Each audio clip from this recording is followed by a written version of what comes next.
What's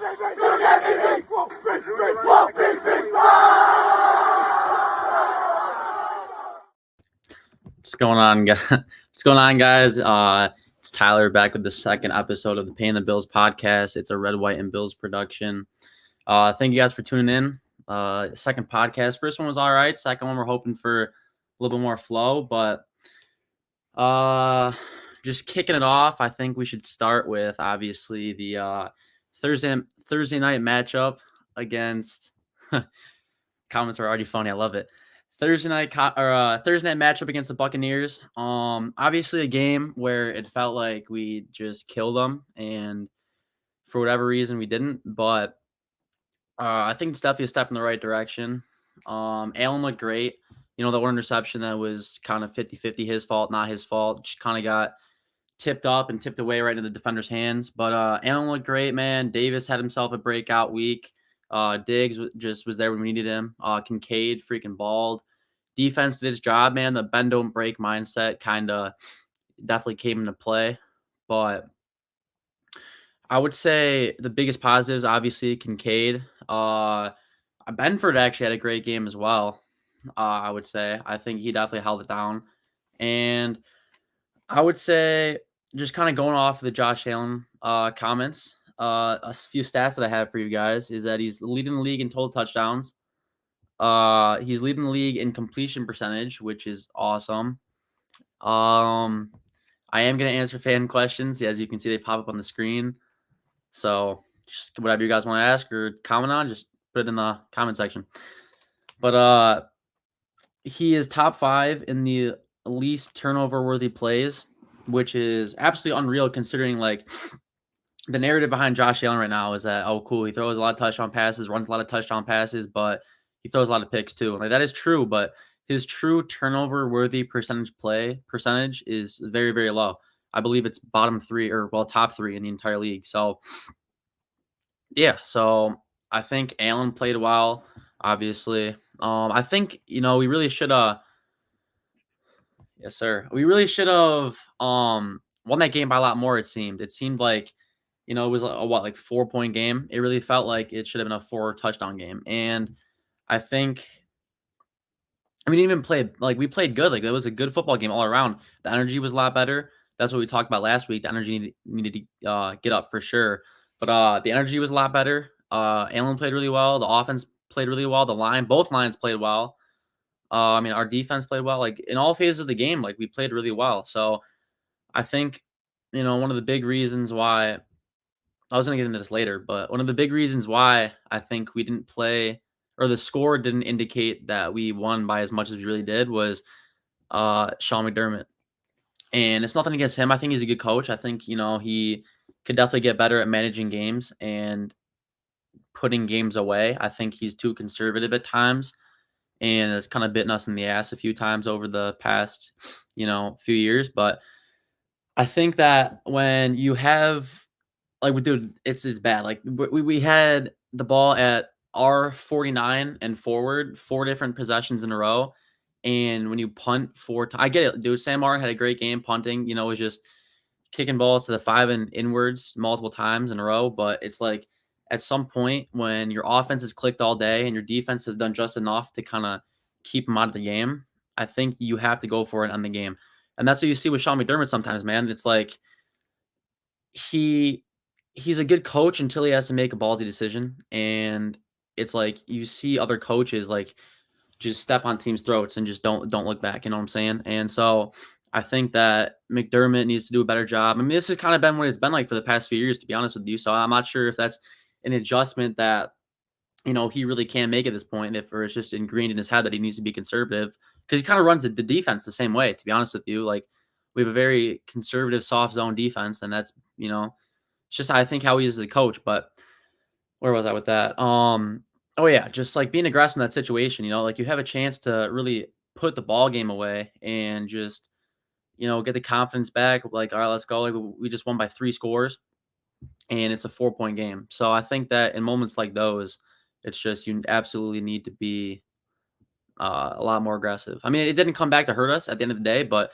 against a team like the Bengals, who we play this week, obviously, or like the Chiefs or a team with a good offense, the Eagles, the Dolphins, like punting in those situations is a recipe for a disaster. But I mean, it ended up working out. So I mean, maybe that's just a quick little, adjustment that we make going forward. But that's definitely one of the things that I noticed because the game was a lot closer than it should have been, in my opinion. Um, One of the bigger pieces, I already touched on it a little bit, was Dalton Kincaid. Some stats for you guys. So he has an 88.2 catch percentage, which is absolutely unreal. For any of you math guys out there, he catches about nine, like out of 10 passes, he catches about 9 of them, which is unbelievable. So I mean, it's great when you got a tight end, especially. But I mean, he plays a little bit of slot outside too. He's more of a wide receiver kind of gadget tight end type player. But when you have a tight end that, I mean, not a lot of teams have it. Not a lot of teams have a tight end. I mean, it's really like 5, dude. Like the Eagles, the Cowboys sometimes, the Chiefs obviously.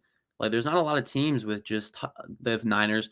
There's not a lot of teams that have just reliable tight ends. And so it's nice, like Knox can hold it down a little bit and like he'll have some splash plays from time to time, but it's never anything where it's like, wow, like holy shit, like he's a dog. You know what I mean? He'll have a stiff arm here and there, a little truck stick, but I think Kincaid, dude, the upside that he's shown is just unreal. As a pass catcher, his blocking's been better game in and game out. Just I think Kincaid's been freaking awesome for us. Matt, I'll touch on your comment in a second. I'm just gonna finish reading off these stats. Well, this is more of a comment, but he plays very mature and finds space in open field. That's one of those things as a tight end, and honestly, as a pass catcher in general, but especially as a tight end, like you don't see a lot of guys like when you see tight ends that are really really good, like the Kelseys, Kittles, Goddards of the world, like the one thing that I notice that separates them is just their ability to create space in a defense, like in a zone, whether it's zone or man, really, but like their ability to create space in a defense is just different. And Kincaid kind of has that.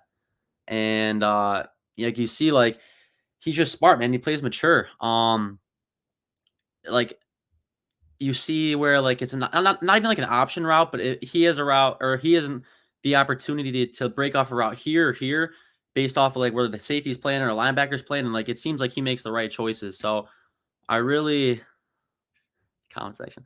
I really, really like what Kincaid's done so far. And then I'll get to the comments in 1 second.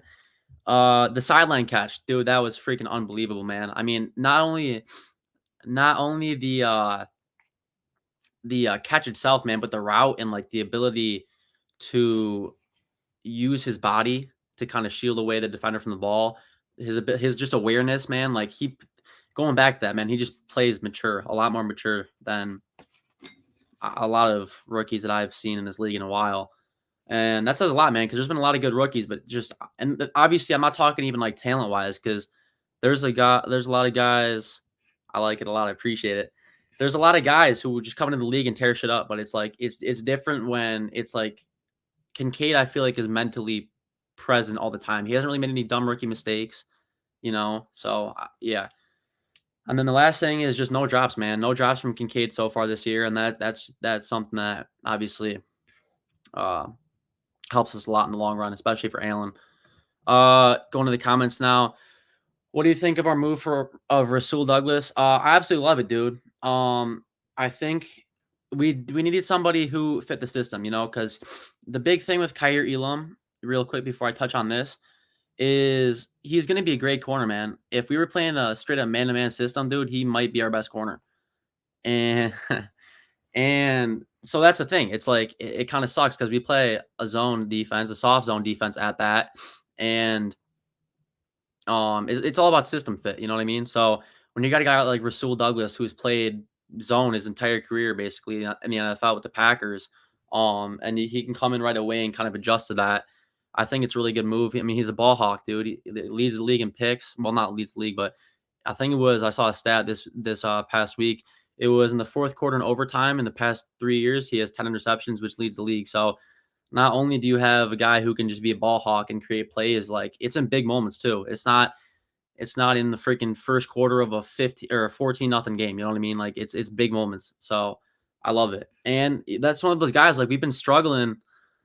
What's up, Joe? We've been struggling as a corner or as a really just a defensive back group, but to come up and make tackles on a football, you see against the Jets, Um, you see against the Jets, Trey White missed, Benford missed twice. I think Trey and Benford both missed 2 tackles, which led to like 4 Brees Hall 50+ yard runs. So Douglas isn't afraid to, come up and make a tackle, which I absolutely love at the corner position. But yeah, so that's my thoughts on that. Um moving on real quick um back to what I was talking about before. Just some quick Josh Allen stats for you guys that I thought were pretty cool. Is Allen is on pace for 4,601 pass yards, 47 touchdowns, a 72% completion percentage, and a 2% turnover worthy play percentage, which is absolutely unreal. In my opinion, right now he's kind of on cruise control for the MVP if things continue. Um, I don't think you see a guy in the NFL that and Kincaid helps with this a lot, I will say. I've noticed over the past few weeks as we've gotten Kincaid a lot more involved, Allen doesn't have to do as much, but I think that you don't see a guy have to kind of carry an offense like Allen does. Our line has not been that good. It's been a lot better. This year it's been a lot better. We've had a few games where it's been shitty at best, but I think Allen is one of those quarterbacks. It's just completely generational. Like obviously Mahomes up there, Bro's up there. Lamar is close, but like Allen, you don't see a quarterback carrying a team like that. And going back real quick to Kincaid, like I think he really helps with that. I like the Leonard signing.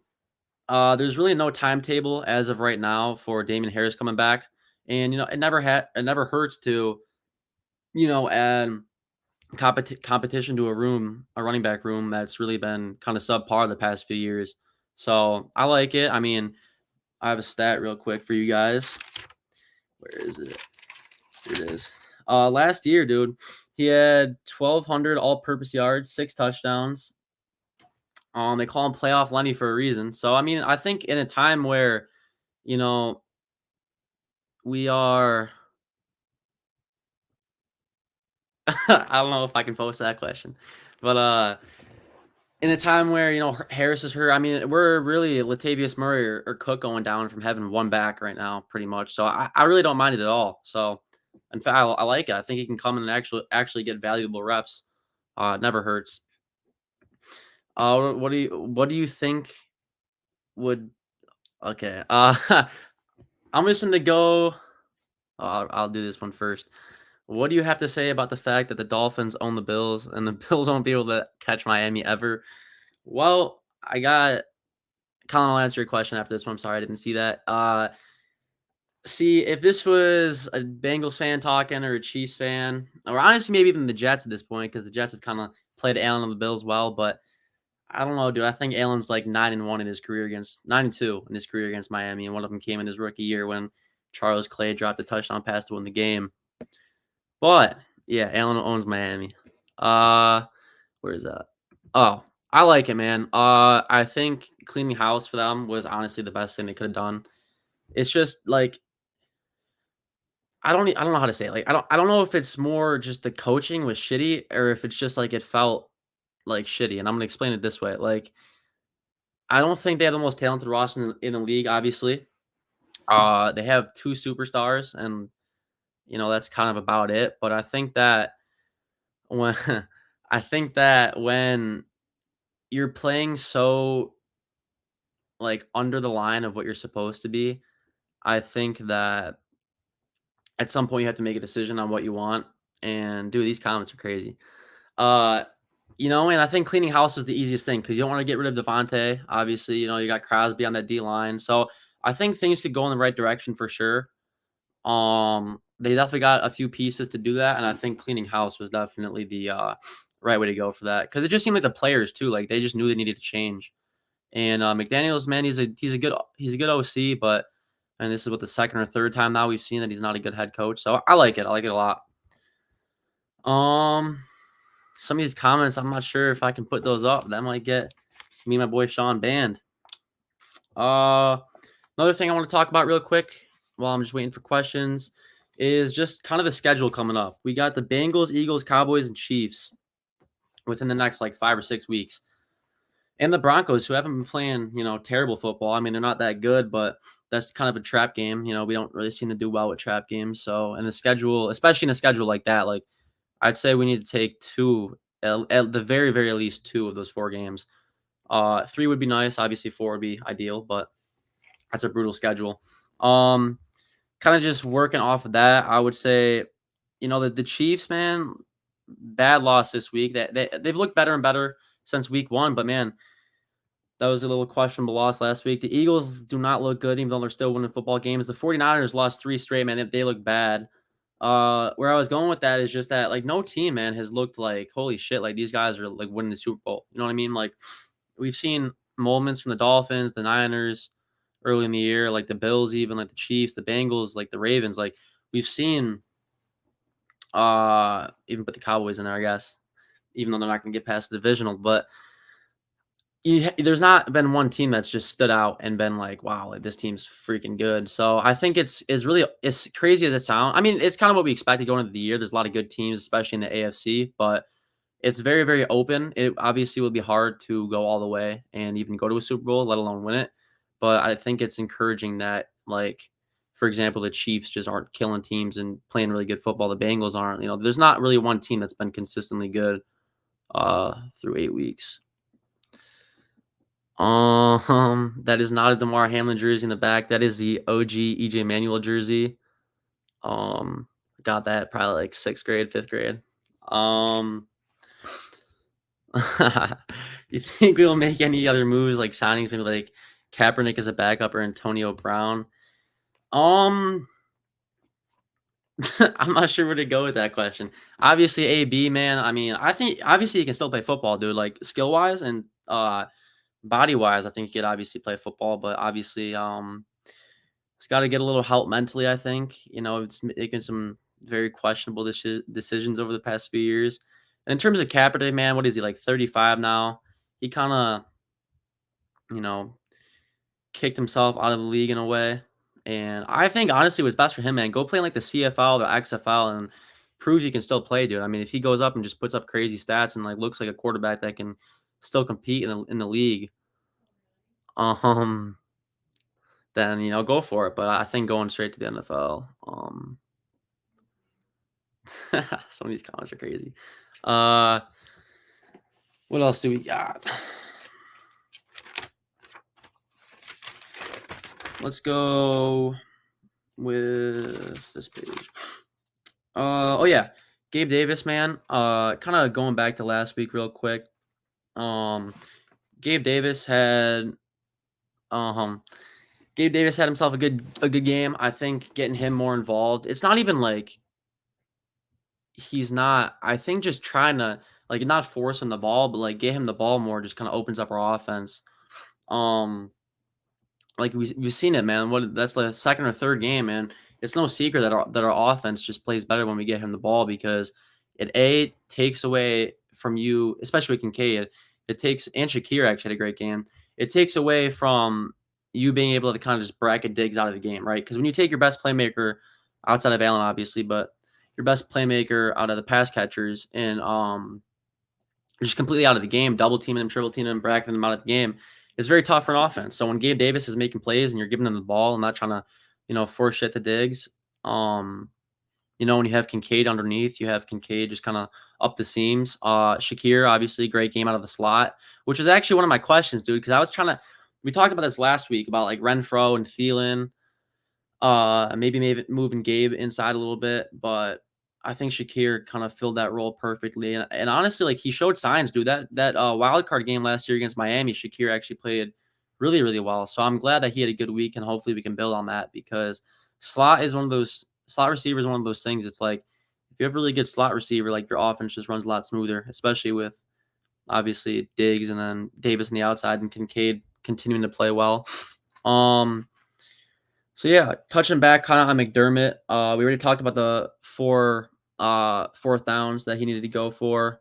Yeah, for real, watch out for Shakir. Yeah, dude, I watched his tape, man, coming out of college at Boise State, and this dude is just a dog, dude. Like he's one of those guys that is very, very good at finding space too. We talked about it about Kincaid earlier, and like he's one of those guys that just kind of finds open field and just takes it. So, I think Shakir, and that's one of those things too. You got Diggs, Davis, and now Kincaid. You got Cook, who's been having a good year. Allen can always run, and we saw that's another thing we're going to talk about. Allen can always run. Like, it's very hard to stop an offense that legit has 4 wideouts, including Kincaid in there, obviously. Um, or 4 pass catchers, I should say, that are just, you could go to them and they're going to make a play. So, especially with Cook out of the backfield, he can catch passes as well. Same with Leonard Fournette, actually. He's good at catching passes. So, I think that, I mean, it's a scary offense to stop, man. When this offense gets rolling, dude, they're very tough to stop. So, I'm glad she had a good game last week. Um, I'm gonna the second part of that question is crazy. I'm just gonna not put that one up. As we are getting closer, as we're getting closer, to the playoffs, what are your thoughts on the playoff run? Um, I would say, yeah, second part of that question is not getting answered, but the I don't know, man. Mid-season, I'm feeling good. Obviously, it would have been nice to get off to a better start and not have 3 of our big time starters at all 3 levels go down early.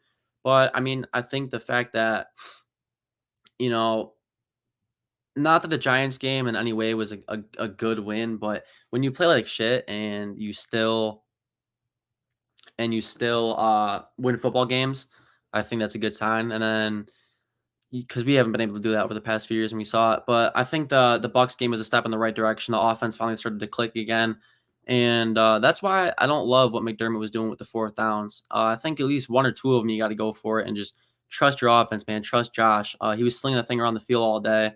Guys, I mean, we had 0 drops in the entire game. So yeah. Uh, Most overrated player in MLB history. Personally, I got Jeter. Crazy of his jersey. I figured you saw the jersey. Um, Honestly, I've seen a lot of takes on Jeter being the most overrated shortstop in MLB history, which, as a big Yankees fan, obviously I don't agree with, but I could definitely see why that gets talked about. But personally, um, I don't agree with that. J Mac, my guy, he's a great dude. Covers high school sports and college sports now. Great personality, man. He's a great guy. If I get 1,000,000 likes, will you shave your eyebrows? All right, let's do this. If the Bills win the Super Bowl this year, I will shave my head. I will shave my head. You can quote me on that. You can clip it. Yo, chat, clip it. I'll shave my head if the Bills win the Super Bowl this year. At the Bills parade. I know my boy Lena will go with me to the Bills parade. We'll skip school the next day to go. We'll go live. He'll shave my head for me after we win the bowl. Hmm. Uh, yeah, one of the questions I had for myself, crazy comment. One of the questions I had for myself was, can McDermott manage close games?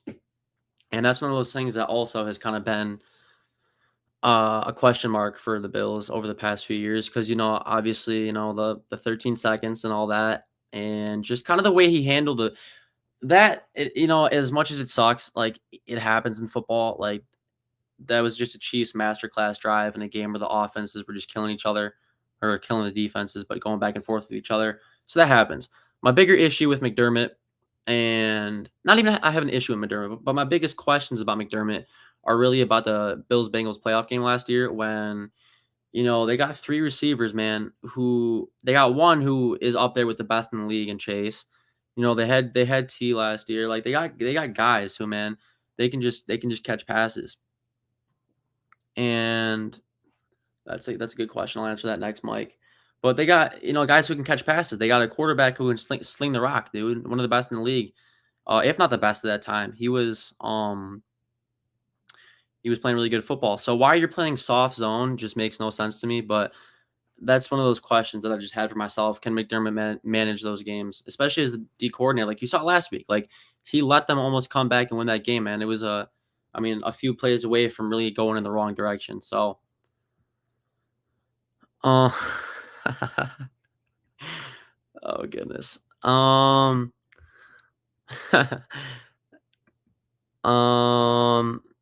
do you think Rasul Douglas can have impact like Trey White if you understand the system? Mike, I appreciate the question. I think he can, dude. I wouldn't say Hmm. I wouldn't say it's hard, man, because Rasul's already 29, and they're still relatively young, but that's not really an age where it's like he's super, super projectable at this point. But I mean, you saw it in 2021 in Green Bay, where he was just dominant, man. He was one of the best in the league. And I think coming from a system that plays a lot of zone, coming into our system, I think that that's a really good place to be for him. I think that his run stopping ability, his tackling ability is a lot better. His ball hawking is a lot better. So we'll see where it goes. But I think that that was a really good addition by Bean, and I like it a lot. These comments are funny, man. Um,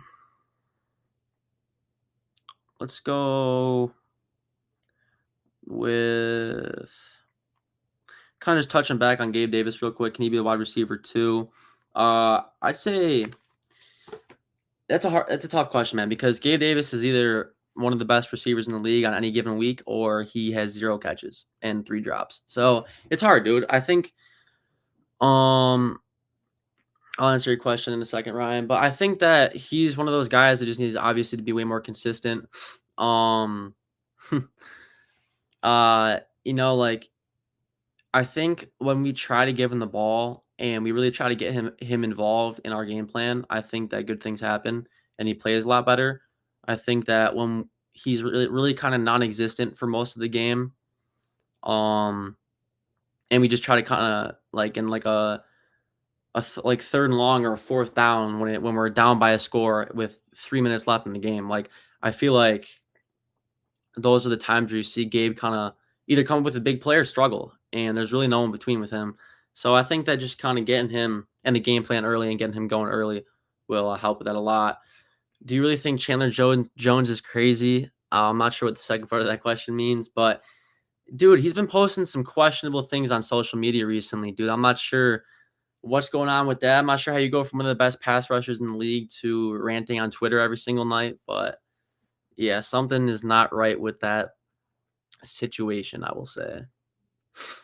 Um, I just have a question for you guys real quick. What do you guys think about McDermott? What do you guys think about his ability to manage games? Because that was one of the big things I kind of wanted to talk about last week. And, just thinking back and like to the Chiefs playoff game in the divisional, what was that, 2, 3 years ago? Uh These comments, man. Just going back to obviously last week against the Bucks, like, are you confident in McDermott's ability to manage football games? I mean, really big football games. But Dave Russ, thanks for the question. Uh, what do you think of the backup quarterback role if Allen were to go down? We would be in shambles, to be completely honest with you. Like I said, Allen I don't wanna say completely carries this offense, but he plays such a big role in this offense. I would literally say he's 80% of our offense. And like I said, not a lot of quarterbacks have that, I guess, power in their offenses to be able to do that. But I think Allen I think I think Allen, like, is pretty much our whole offense. So we'd be pretty screwed. I don't wanna say it depends on how long he's out for, though. If it's a little, like, 2, 3 week kinda injury, then, it would suck, but we would be okay. But if he missed any extensive time, uh, obviously, we would not be in a good spot. We got he's decent in the second half. First half is slow, but, yeah. No, I don't disagree with that. The first half sometimes, especially this year, McDermott has not even McDermott, the teams come out slow, but I think that's a result of McDermott, definitely to some extent. And one of the things I want to talk about really quick, kind of going off that, basing off this comment, is this past week before the game, uh, we saw that Diggs actually had a pregame like kind of players coaches meeting in the locker room to fire the guys up, and I was watching the game with my parents the other day, and I was like, dude, like it seems like we're coming out with a lot more fire. It seems like we like really actually want to win this football game, which is weird because we haven't seen that this year. Besides the Miami game, like there's like you see Kincaid make a big catch on the sideline, like the whole sideline erupted. You see Allen just throwing the ball, running the ball. Um, so I think that I think that Diggs played a big role in that, and I think McDermott kinda just has to let the players play, man. Like, I get it to an extent on why you wanna keep Allen healthy, you wanna keep the boys healthy, but at some point, you just kinda gotta let them play football. Good question here. If we were to lose this weekend, what do our playoff chances look like based off on a remaining schedule? It's tough to tell, man, because, we got like I said, we got a brutal schedule coming up. Mhm. We got a brutal schedule coming up, and, we got the Eagles, we got the Cowboys coming up, we got the Chiefs, I believe, in a few weeks. We got Miami again, we got the Jets again, who always play us tough for some weird reason. Uh, the Broncos aren't really a step over game, that's more of a trap game, which we struggled with. So, I think losing this weekend would not be good for us, obviously. And I think the bigger part of losing that game, which would suck even more, is the fact that, like, this is one of those games where, like, if this was Chiefs Bengals, man, and the Bengals or if the Chiefs were in the same spot as we were, like, the Chiefs would find a way to win this game. Same thing with last week. The Bengals are the inferior team to the 49ers. The 49ers are coming off 2 losses, and the Bengals find a way to come out and honestly kick their ass. So, like, really, really, I'd say good football teams, like, hang in the game and lose, and great football teams win those games. So that's really the difference between the 2.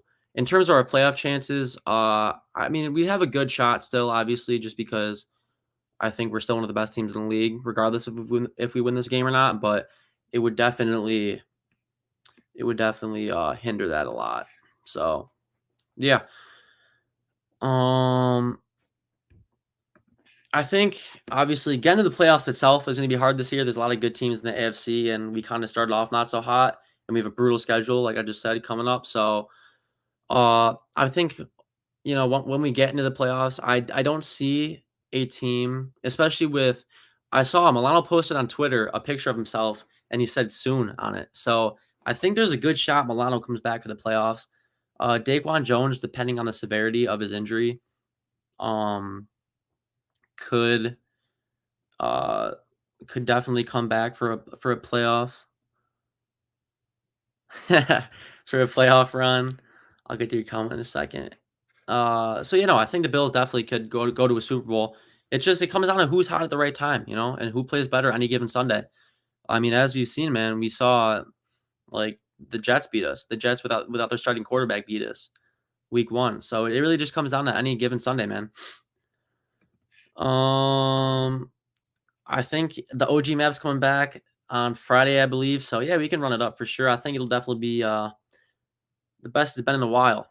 Um, who would win in a baseball game? MCC with Matt on the mound for the Tribs, or Mike on the mound for the Bonnies? Mike and Matt, what do we got to say for that one? I'm taking the Tribs. Tribs in 4. Yeah, I like that. Personally, I have Matt and the Tribs. Throw T Stack on the bump. Yeah, Colin, I like that take a lot. I like it a lot. Uh, all right. So I'm kind of done with talking about last week. Uh, for right now, we're gonna move on to this week and kind of just some things that we are grease posting for. I like that a lot. See, I don't know if I can put that on the screen. Everybody, ignore the second half of this question. uh, do you think the Bills can stand up to the Chiefs this year? I'm just gonna leave it at that. I think so, man. I think that if there's any team, which is kind of crazy to say, that not scares me, but that we don't match up great against, it's the Bengals, and we saw that last year in the playoff game. And that's really the only team that I really would not wanna go on the road for and have to play them in the playoffs. They got a good pass rush. They got a super explosive offense. They're well coached, so we don't match up great against them. Any other team in the AFC, I think we can beat 8 times, 7 times, 8 times out of 10, but the Bengals scare me a little bit. Not even I don't even know if they're better than we are, but I think they're just better coached, and their system lines up better against ours than ours does against theirs, I would say. Um, any other questions I missed? Nothing Bills related. Oh yeah, real quick, one more time. Just how do you guys feel about the question for you guys? How do you guys feel about McDermott kind of going into this game, because games where we lose, I feel like we just get outcoached. You know, like there's besides the Jets game this year, but and games we come out flat. But I feel like there's a lot of times where it's like, dude, like we just did not have a good game plan. We came out flat, and that starts with the coaches at the end of the day, man. So, are you guys confident in Sean McDermott, or are you guys a little bit worried that we're going to get outcoached this Sunday? Because that's one of my biggest concerns. Like I said, I think that's the kind of the consensus is that it's just he's a good coach, but in terms of a good game manager, and I don't know, it's meh. I agree. All right, heading on to this week. Obviously, we got the Bengals on Sunday Night Football. It should be a great game. I think honestly, this might be a bigger game than the Dolphins game so far. Obviously, that was earlier in the season, so the implications weren't as big. But in terms of where both teams are kind of in the playoff picture right now, like the winner of this game is set up perfectly to go and honestly, dude, maybe take the 1 seed. Um, we do. That's a guy right there who knows how to win some games. But yeah, so I would say where was I going with that? I low key forgot, but I think that should be a good game, and kind of heading on. Yeah, that's not getting posted. Kind of heading on to the game. Obviously both offenses are super explosive. I want to touch real quick on Rasul Douglas and if he's playing this week. I would assume he'll be active for the game. In terms of actually playing, I mean, he did come from his own system, and we play a very, very similar system to them. I would assume he would get reps. I would assume he will not play the entirety of the game. But yeah, so that goes for that comment. Where was I? Oh yeah, the Bengals game. This is kind of one of those games where we already talked about it. I'll answer this real quick before I get into that. Where do the Bills stand versus teams like the Chiefs, Eagles, Niners? Crazy. Dolphins or Bengals? I would say the Chiefs, man. That's one of those games where it's just who comes out and plays better. I mean, we've seen it, man. I think we're 2-3 or 3-3 in the past 5-6 matchups. The Eagles, that's a tough one for us, man, because their line, both lines actually are very, very good, and that's kind of where we struggle at times. So that would be a weird game for us. I don't know how we would do. It'll be interesting to see in a few weeks, actually, in Philly too. So it'll be a good matchup. The Niners, I think we can beat them. They're not playing good football at all, and they have a lot of playmakers, but that's definitely a game we can win. The Dolphins, we already beat them. I really am not scared of the Dolphins, man. If it was any other team, I think that for some reason Allen just plays really well versus the Dolphins. Obviously, I think we game plan really, really well. I think the boys come out with the fire.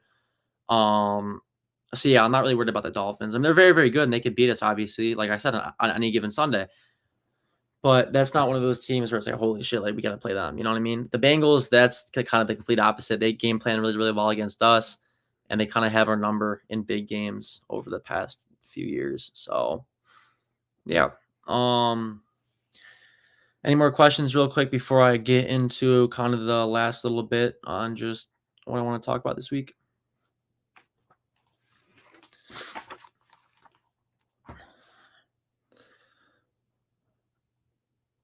All right, I'm not posting that comment, but rank these 4 teams: the Jets, Bills, Dolphins, and Ravens. I would go. I don't know, man. I mean, I haven't watched the Ravens a ton this year, but I have seen a little bit of film. They've been playing good football. I'd go obviously Bills 1. I might be a little bit biased, but I just think that the direction on where our offense, especially, and now defense with Rasul back, or not back, but kind of put into there, I think that we're in the right direction. I'd go Dolphins just because their offense is so explosive, and dude, they could put up 50 any given week. Then Ravens, Jets. I think the Jets would be. Dude, Zach Wilson though has not even played bad football. Like he's actually played like pretty consistently decent football, like enough to win games. And I guess that's why you see their offense kind of just be like just mediocre as hell, but their defense is unbelievable. So that's one of those teams too that you don't want to meet in the playoffs. As crazy as it sounds, because dude, that defense takes the ball away. They got guys that like just freaking fly around the field, come up and make plays, come up and make tackles. And that's one of those things too. Like that's what I love about the Rasul Douglas trade is that he's one of those guys that just loves playing football. Like he'll come up and make a tackle when he has to. And and so that's what I love about, players like that. I don't know Spanish, so I'm not gonna put that one up there. What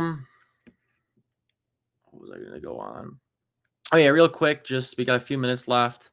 Any last questions before I hop into the my score predictions and stuff? And I have a few questions for you guys actually. What are we thinking about the Burrow versus Allen stat line for this week? What are we thinking about Josh Allen's stat line?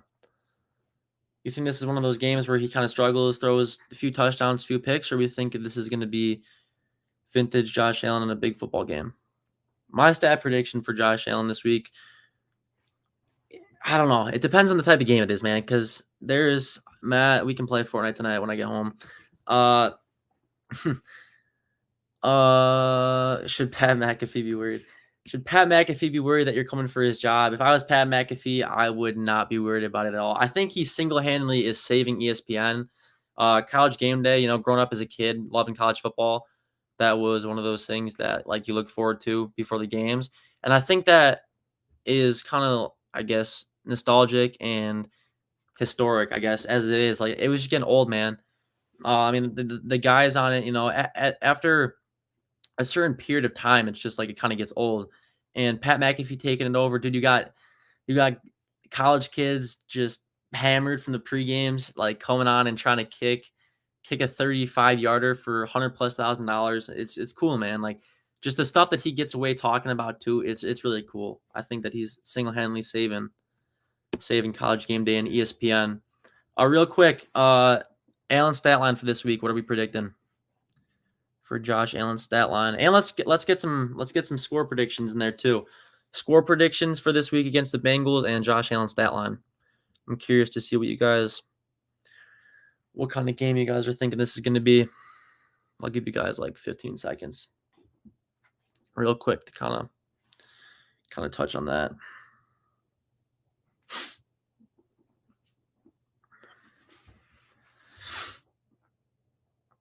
We got no score predictions? No Josh Allen stat line? All right, well, I'll give you guys mine real quick then.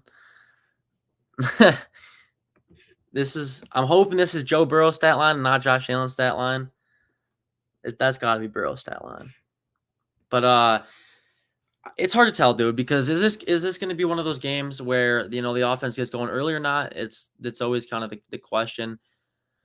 28-21, yeah, that definitely could be one of those types of games for sure. So Bengals, yeah, I wouldn't be surprised as big of a Bills fan, and I think the team's trending in the right direction. I would not be so overly surprised if the Bengals took it, to be honest with you, especially being in Cincinnati. 31-24 Bills, same kind of thing, one score game. Go down to the last few plays for sure. Hopefully the Bills can come out on top, but it's going to really come down to how yeah.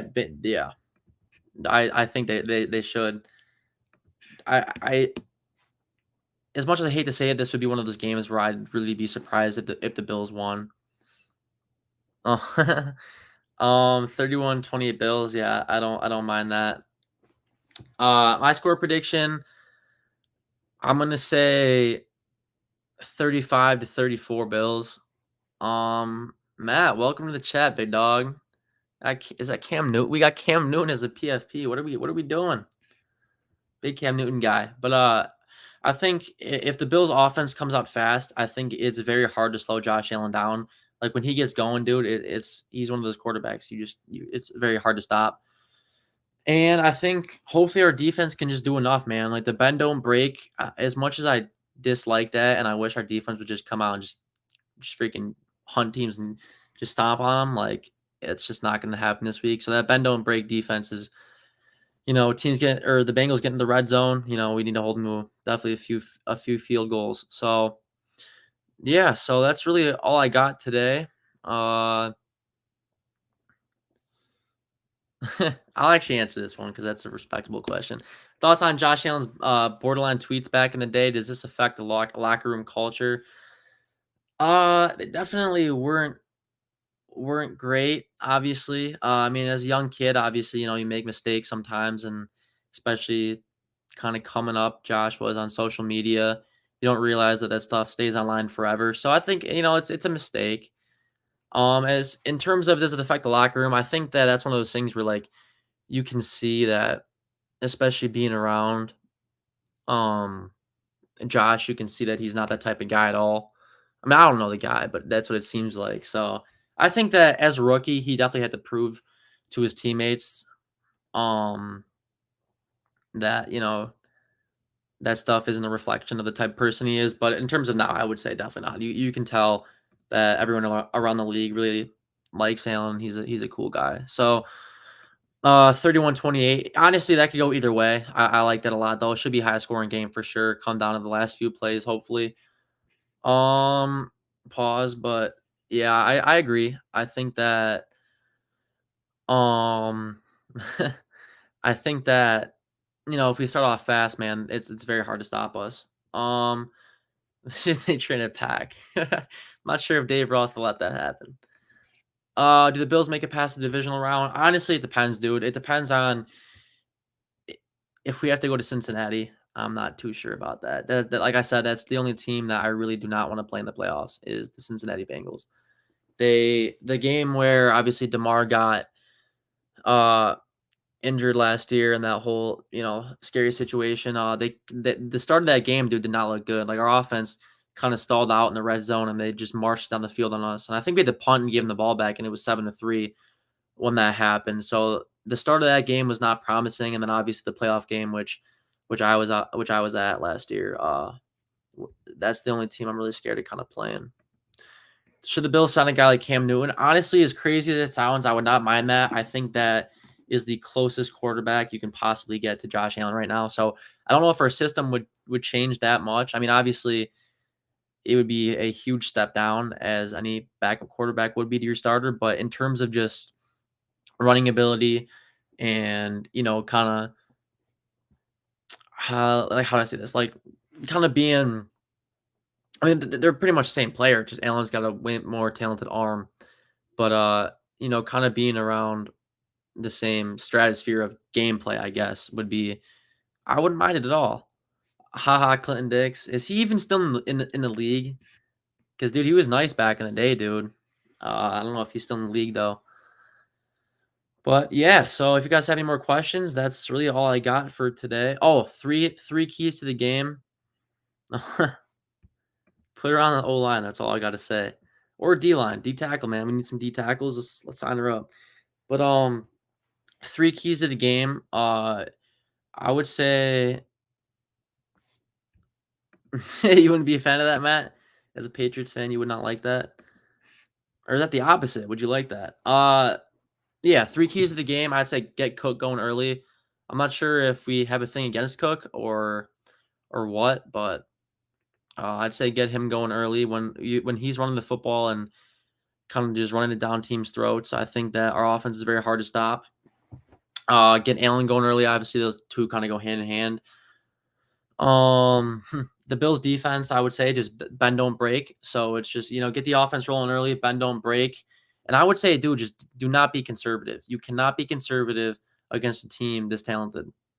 That might be that might be up there for the first one. I would say don't be conservative as a coaching staff. I would say then get the offense going, and then obviously the defense has got to come up and make. I'm not even posting that comment. I can't even comprehend that.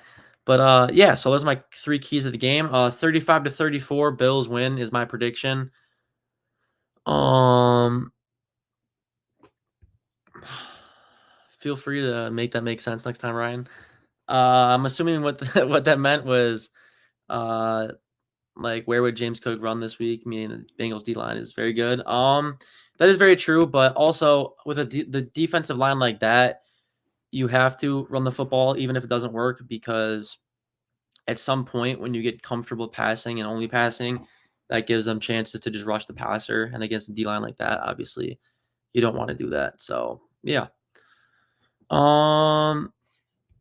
That's a funny question. Is Madden Cruz coming into play? I don't know. I really don't. I think that maybe as a team, we've had some bad injuries.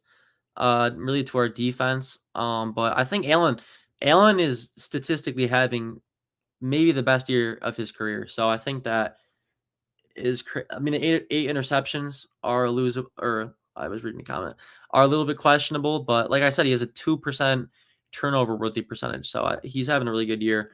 Bills lose by 40. If we win, man, I got receipts on that, Matt.